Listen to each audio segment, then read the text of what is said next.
Hey guys, and welcome back to my channel for the weekly Queendom 2 reaction. So just before getting into the reaction portion of the video, I just wanted to go back to the first to the first video that I put out of Queendom and just answer one or two questions and give out a disclaimer, as you know, just to be sure. So yeah, so I saw a comment under the last video asking me whether it would be better for me to wait until the full episode was released to then react to the performances, and I thought that was a great question. So I'm taking some time to, you know, explain my two steps approach to the show, I suppose. Basically, the way I see it is I like being able to have like an evolved opinion and like changing maybe perspective. So like when I come on here, I watch the performances, the stages without no prior knowledge of like the context, the meaning, the behind the scenes, as how the stage got to be, etc. And so in a way, I suppose I am giving my like truest and most cold-hearted kind of opinion regarding the stage, whereas, you know, afterwards when I sit down to watch the full episode and check the stages once again, I am then being given this layer of like what they truly meant, or like how, like the hardship they encountered during the making of the stage, etc. And with that new layer of knowledge, I guess I'm being able to have an evolved opinion, and so basically it just all comes down to me being able to have this time to, you know, have a changed opinion and perspective maybe. And also I just wanted to say that I'm super glad to see that the fandoms of this season are being so super chill about the whole editing, evil editing thing, because I was worried, not gonna lie. You know, Queendom wasn't too long ago, and we all know how it created stuff, you know, right? And so yes, I was definitely worried, but I'm incredibly relieved to see that the fandoms aren't being tricked by the whole evil editing. I just wanted to take a second as well because I thought that was so funny. The producer talked about the evil editing, and they said, rather than saying we edited the video to cause drama, I think the viewer's level or standards has become higher. So our objective is to show everything without hiding anything. What a way to pin this on the viewer. Excuse me, we didn't do the evil editing, you did. When I saw this, I was like, are you kidding me? Do you think we're idiots? No, but seriously, I'm like really glad to see that the fandoms are just like, we know better than to be tricked by this. Like, I think Mnet needs to understand that the whole evil editing thing is overdone. It's getting old, I think, to put it simply. So I honestly would rather just see a show that is in its truest form, like with minimum editing, and just them showing like a friendly competition and the friendship between the girls and everything. Honestly, like, it might not be as buzzworthy as what they do right now due to the whole manipulating of footage thing, but like, then again, if you're creating buzz on something that is fabricated, it doesn't hold, you know. So I don't know what you guys think of it, but I'm just glad that we know better. Lastly, just wanted to put out a quick disclaimer that everything that I say in this video, in the following videos as well, is my personal opinion, and that it really do not hold any weight. You know, this is just all for fun. If you want to leave your opinion in the comments and everything, please be respectful towards each other. And so yeah, I think I've said enough. Now let's get into the reactions. There are only two performances that have been released this week. Hyolyn with Touch My Body, and 여자친구, oh no.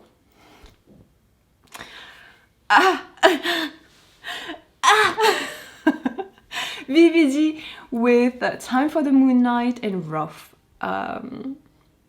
Yeah, well, I think we're gonna start with Touch My Body first by Hyolyn, and then go into VVG because I have a little bit more context to give for VVG. So those songs are iconic, but I suppose given the choices of songs here, they had to remaster their, like, one of their most iconic song, and yeah, they literally hit the nail on its head with this, because Touch My Body, like, iconic K-pop song altogether. It's just not like a summer anthem or whatever. It goes beyond just the summer anthem. Touch My Body is a staple in K-pop, and yeah, anyways, let's go.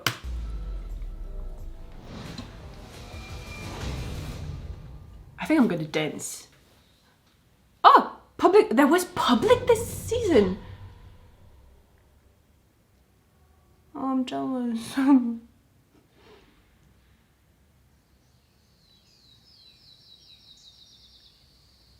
Oh, damn.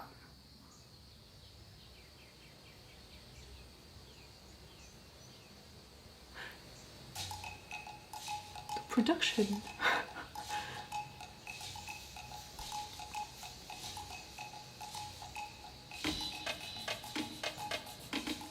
Stop, this is already grandiose.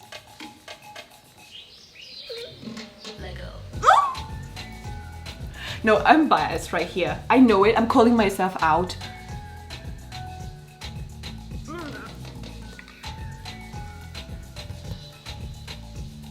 Oh my god, the outfit, they do look like what they were wearing when they were performing Touch My Body.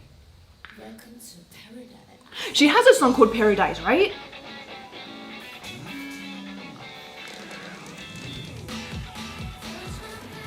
Hey! Oh, they let her wear that?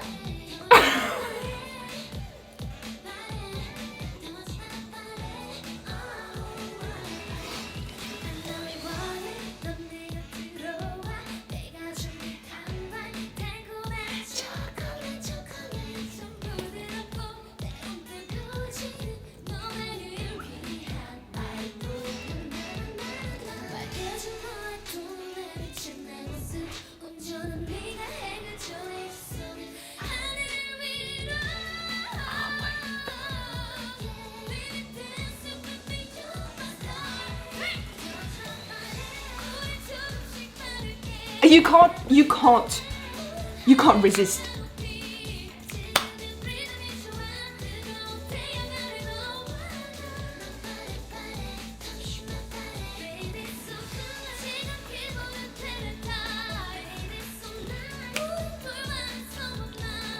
I can't, like, some people, wow.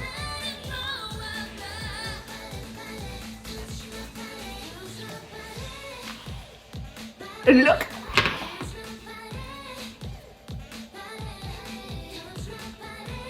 Oh my.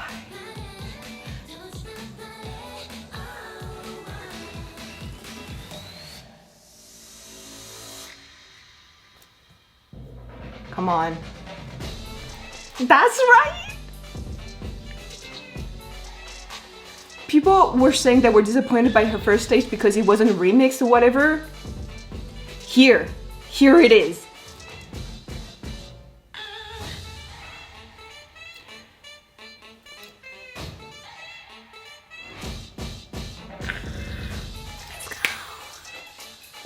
I will never understand how she dances on those heels. Ooh, fierce. Mike.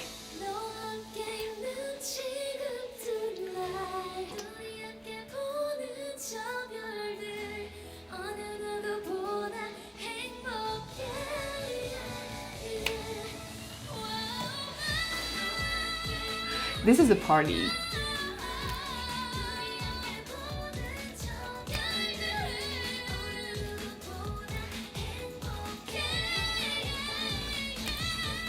Oh.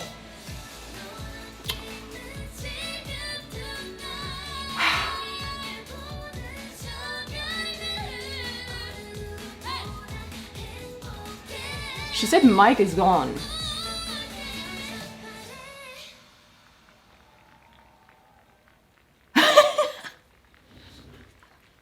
Oh, wow. Oh.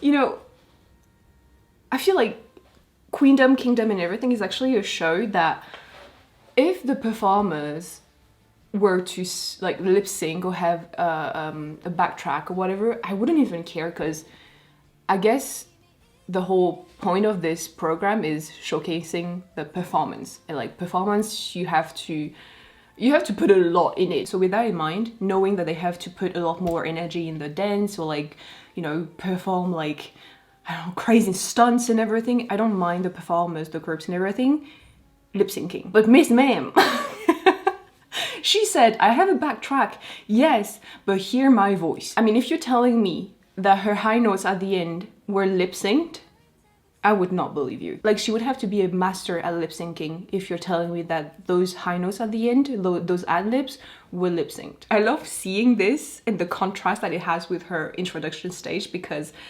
I think a lot of people were saying, at least from what I saw in the video, you know, some people were saying that her stage felt sparse, if that's even a word. Like, since she was alone, she had no back dancer, she had no props and everything.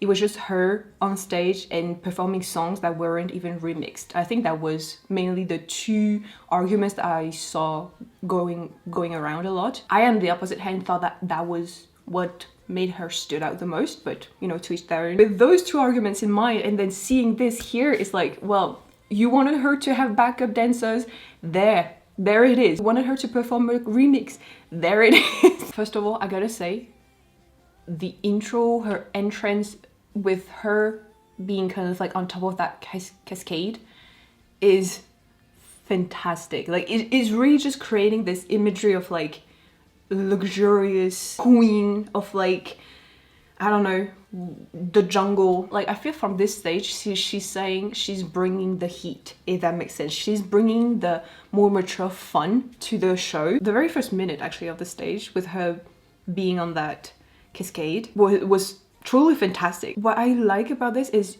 you look at it, in every corner of the stage is filled with something. If not dancers, then there's a LED panel. Like, everything feels so full, and so it's really immersive. I feel like even the panels, the LED panels that is at the bottom, you know, on the floor, everything is creating this environment, and so you are sucked in it and you are made to believe that you're there. It's super immersive. It feels very like carnival-esque, like, you know, very tropical carnival-esque type of song. I love how herself and the dancers are kind of like wearing the same outfit that Sista were wearing when they were, you know, performing this.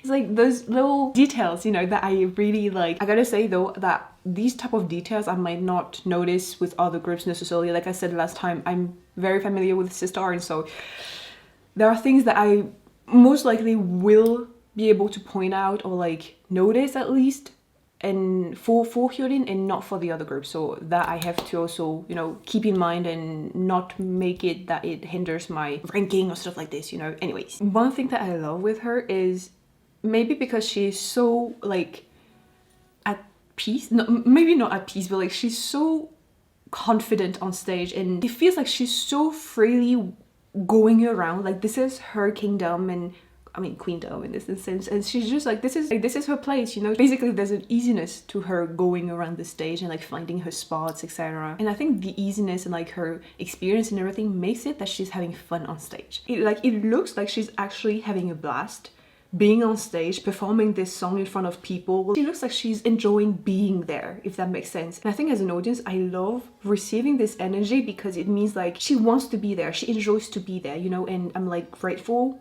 that she's having fun, and thus I'm then having fun, you know what I mean? I like the dance break, I have to say, though instead of those saxophone, are those what they are? Trumpets? Oh, they are different instruments, okay. It's like trumpet or like saxophone, yeah.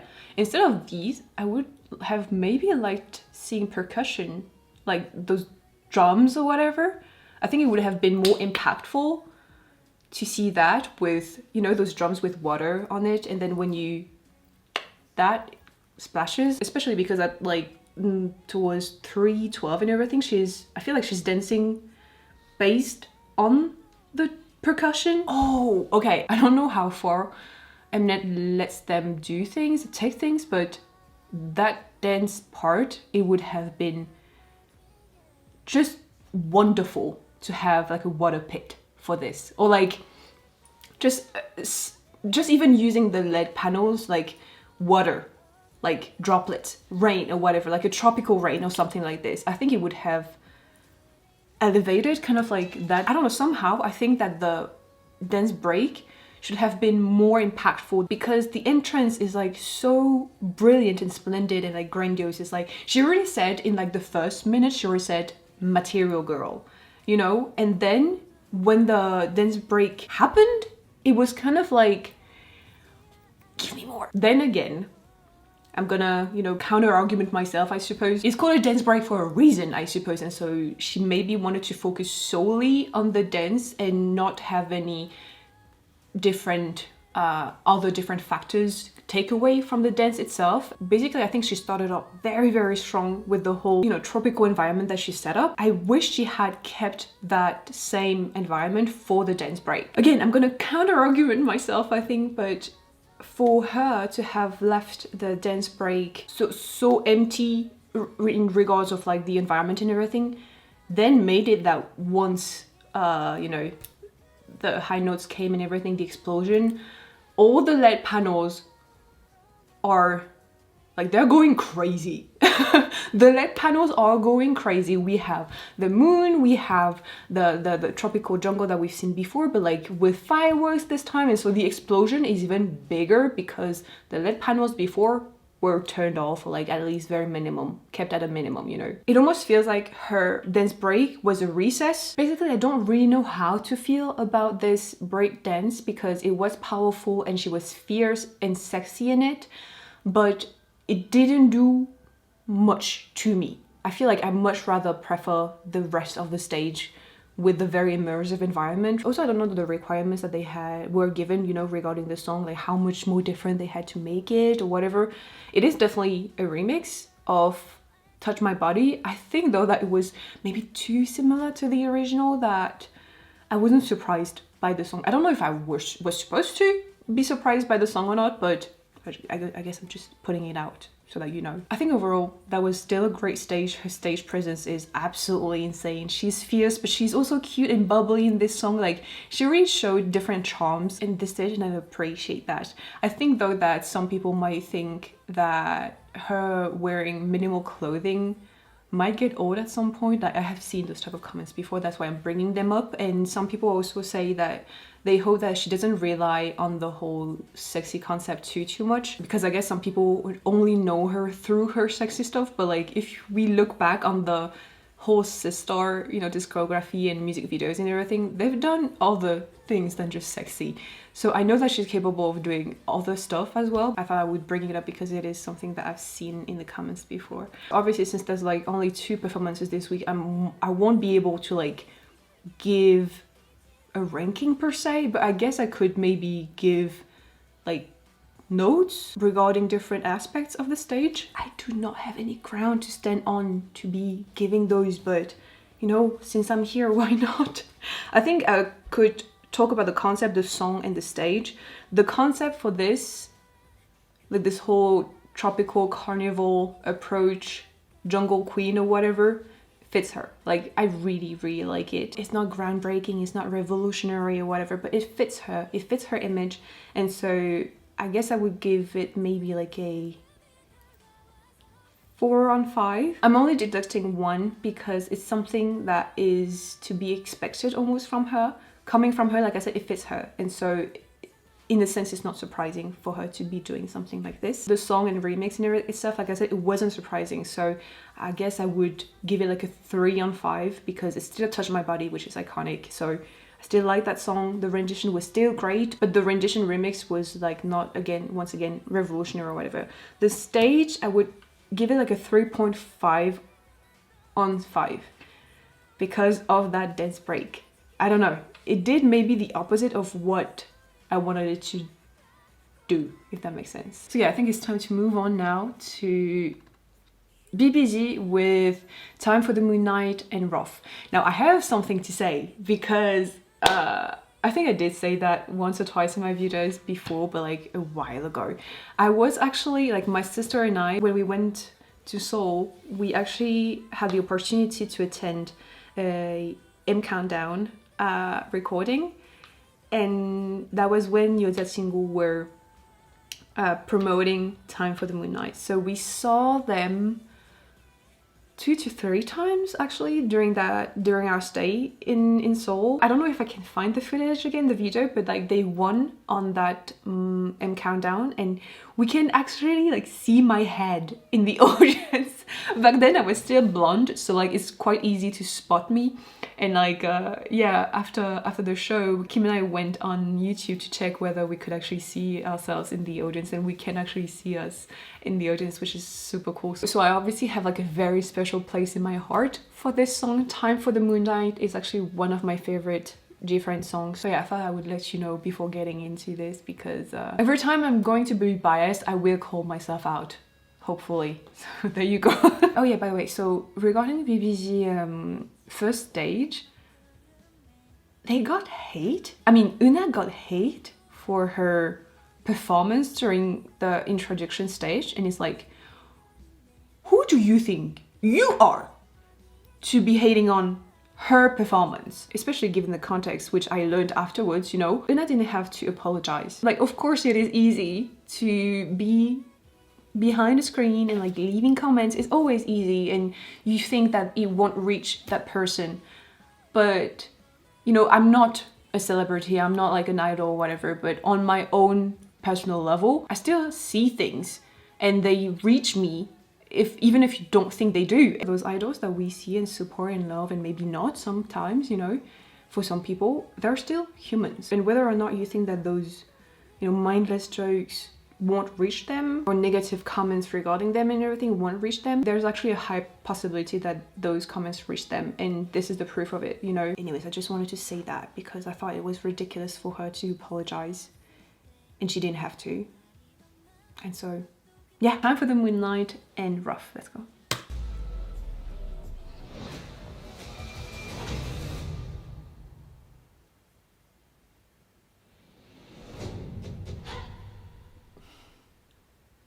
Strong impression already.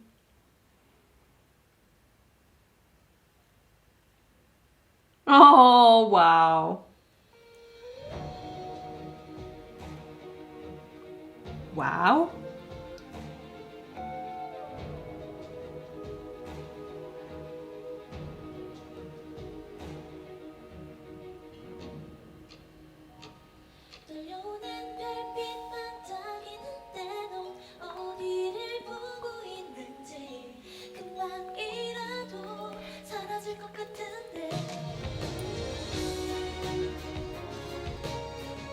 Okay, every time you bring out orchestra instrumental, goosebumps.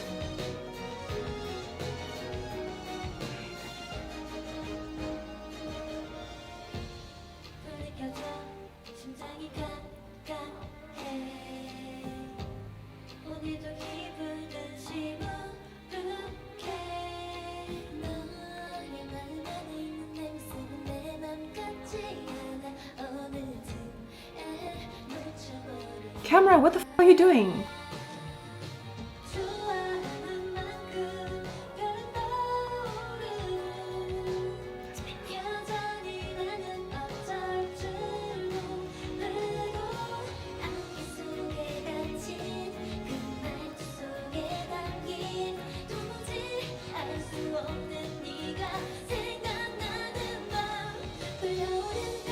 They're live.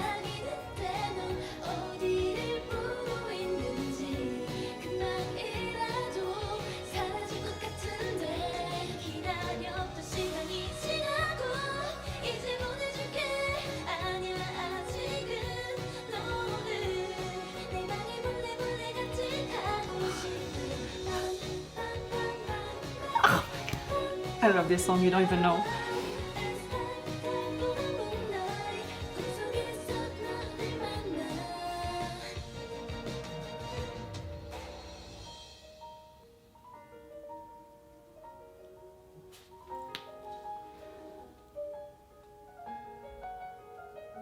Wow. Oh, that's beautiful.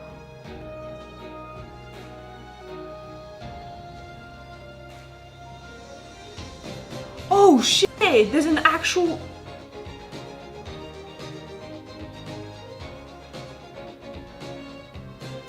Goosebumps intensify.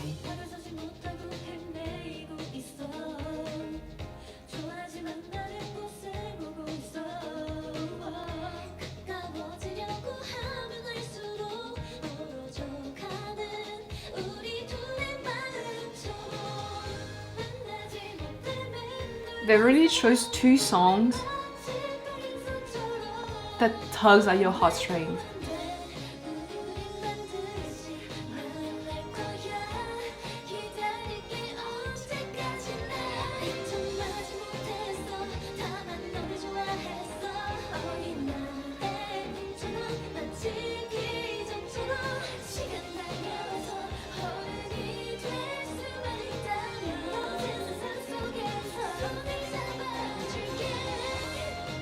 No, but they're live. They're singing live.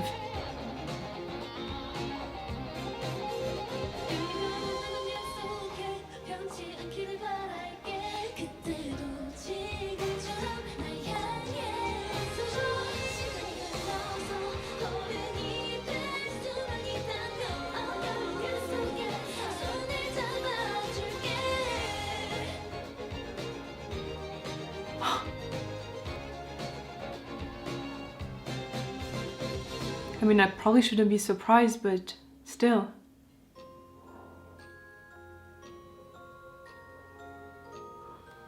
The way you can't see my goosebumps, but it's there.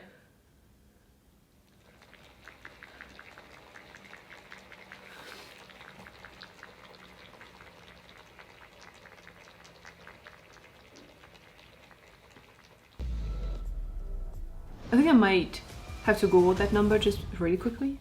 01 160 209. Jeez!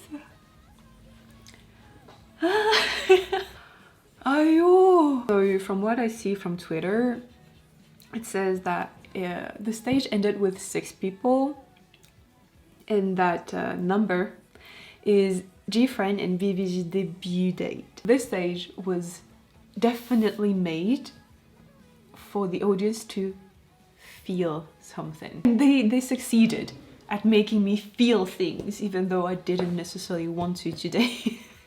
Not that I wanted to be like completely sparse of any type of emotions, but I certainly was not planning on tearing up. But hey, they had all the plans for me today, I guess. So one thing that I noticed is how the crown actually travels from, I think, Una, then then Shinbi, right? In that order specifically, and that's brilliant because in a way that prop has become part of the story and it has become a member in itself, if that makes sense. Like it is inherent to the stage. It's not just a prop to be pretty, you know, it's part of the story. It's like almost like an actor in itself, and an important one at that. The orchestra approach and rendition of these two songs are fantastic. Seriously, they're really chill worthy. I almost always associate orchestra with something that feels ominous but also incredibly melancholic. Yeah, when I say that they tug at your heartstring, those two songs on their own, they already do this, but even more so when there's this orchestra approach, it feels so much more deep in a way, and a lot more severe. Like because of the instruments and everything, it almost feels heavy. Yeah, it really felt like there was a severity to the stage, but something so incredibly graceful at the same time. I was actually thinking at the beginning that I wished maybe there was more, that they used more parts of the stage, or that the LED panels would maybe create different layers and everything. While I do think that the stage was rather static in the sense that they only used that portion, that area of the stage, I think it's partially because the orchestra used the other part during the second part. I do think that I would have liked to see maybe more, more space being used, at least on the forefront, maybe more on the sides, you know, with the stairs and everything. I'm not saying that the stage felt empty, not at all. I think when you have them on the center stage, it's hard to look anywhere else, you know. But now that I'm going back and digging a little, maybe I would have liked to see a little bit more. It's not really an important factor. I feel above anything, they wanted to convey emotions and they did just that. So the very first stage, they already had quotes and everything that you guys told me came from a tale or something. And here it looks like there was like this smile from the cat from Alice in Wonderland. The butterflies are something that we've seen a lot in different like music videos and everything, so I wasn't necessarily surprised to see it there. But also there's that quote. I'm not sure the quote was taken from like a tale this time or whatever. It just feels like it's maybe based on their experience as a group. Like, we will meet again in the end. I don't know, I would like to think that this is about different, you know. To go back to the whole them singing live and everything, I guess I shouldn't be surprised because this is just how good they are. But then again, I just said earlier that even if they were to lip sync or use a strong backtrack, I wouldn't mind, but yet they took it upon themselves to actually sing live. At least I think so. Listen, my YouTube recommendation has been giving me so many videos of people analyzing whether that stage is live or pre-recorded and everything, and I've been continuously watching those videos just out of pure curiosity, and I just think it's so interesting. And so based on those videos that I watch, I believe that this is live. Like, you can tell and hear that some of the movements are restrained because they have to dance and they want to hit those notes. You can tell that sometimes Omzi is kind of like, doesn't have relaxed facial expressions because she has to make the effort to hit those notes, correct one and everything. You can hear the breathing and everything. I believe this is live. That part when they're dancing with the electric guitar or whatever is splendid. So great. Also the whole cosmos type of effect that they have going on with like the stars and the galaxy and everything is so pretty. Alright, so like I said, concept, song and stage are like the three things that I would be judging. So concept wise, I feel like this one is hard to judge, quote unquote judge, because the emotions plays a big role in this, and it would have been easier if I didn't feel anything right now. The thing is, I do feel a lot from this because it has history, it has, you know, those emotions that are attached to this, and the fact that there's like the debut days and everything. And so yeah, if I remove the emotions out of this, I would give it a 3.5, because if I were to go just with emotions and everything, I would probably give it like 4 or 4.5. Here it wasn't an immersive type of experience visually speaking, but emotionally it really was, if you kind of know where they're from and their history and everything. And you know what, I'm gonna give it a 4 and 5. I can't just remove the emotional factor of this. It wouldn't be fair. So song wise, I love the choices of songs. The orchestra rendition of this was brilliant, so 4 and 5. The stage was incredibly beautiful and graceful and everything. I do think that I wish maybe there was more usage of the stage overall, or like at least more movements. I think the stage was definitely beautiful, but it's not something that made me feel like it was grandiose or whatever, which I often associate with Queendom and Kingdom and everything. It's kind of like when you want to go all out, if that makes sense. I think once again they kept it rather simple because they wanted to focus on the emotions more than anything. So it was definitely more simple than what I would like to see on Queendom. But again, the emotional baggage that comes with this stage is so strong that I can't just overlook it, you know? So I think I would maybe give it like a 3.5. I don't know, dude, it's so hard. Yeah, I think I'm gonna leave it at that. And who knows, like I said at the beginning, my thoughts and opinion would have changed once I watched the whole full episodes. But right now, that's where I'm at, I think. Yeah, I have absolutely no idea how I will be able to rank those stages, because just these two already feel so completely different from one another. It was almost easier in a way with Kingdom because the boy groups that were present during Kingdom were, most of them at least, had the same approach, I would say, as to what they wanted to showcase during the show, meaning, you know, very powerful, grandiose, fantastic stages with very performance-driven stages, and, you know, stunts and everything and props and stuff, and so I guess it was almost easier to rank those stages because most of them had the same approach. Though I feel like this season is going to be so hard because the sensitivity that the groups have are all so different from one another that I suppose their approach will be different. I guess I'm just really intrigued by this whole lineup and what they will showcase. I'm just intrigued and excited. So I will wrap it up here. The unedited version of this video will be on Patreon as exclusive content, and I will watch the first episode as soon as possible if it's subbed already. So yeah, thank you so much for watching. I hope you enjoyed. Don't forget to subscribe to my channel, and I will see you in the next one.